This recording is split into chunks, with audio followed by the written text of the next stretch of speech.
హైవేర్స్ crime awareness ఛానల్లో ఈ video ఇస్తున్నాను. మీకు అనిపించవచ్చు పానీపూరి క్రైమ్ అవేర్నెస్ ఏంటండి బాబు అని. నిజమేనయ్యా బాబు. ఇప్పుడు నా హార్ట్ ఉంది, లంగ్స్ ఉన్నాయి, కిడ్నీస్ ఉన్నాయి, లివర్ ఉంది, స్కిన్ ఉంది, బ్లడ్ ఉంది.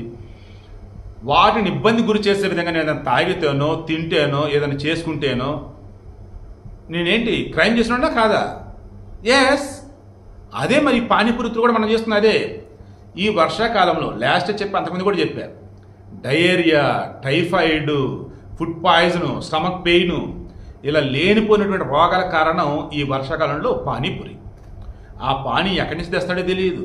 పైన వర్షం పడిద్ది, ఈ చేసిన పానీపూరులు అవి పడుతూ ఉంటాయి, చేయి తిప్పుతాడు, అది తిప్పుతాడు. అమ్మ బాబోయ్, ఆ పానీపూరులు నేను కొట్టను, కానీ మీరు మాత్రం మీ పొట్టను కొట్టుకోవద్దు, లేనిపోతే ఆసుపత్రి పాలు అవ్వద్దు.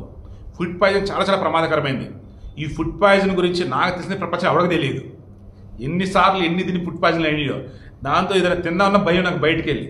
అందుకే ఫంక్షన్స్ కూడా పోను, ఇంట్లో కూడా మిత్తంగా తింటాను.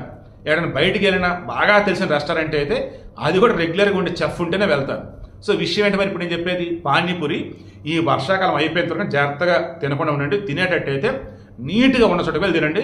ఈ పానీపూరి చేసే వాళ్ళు దండం పెడుతున్నాను బాబు, మీ వల్ల జనాలు సావద్దు. కొంచెం జాగ్రత్తగా అయితే పానీపూరి చేయండి.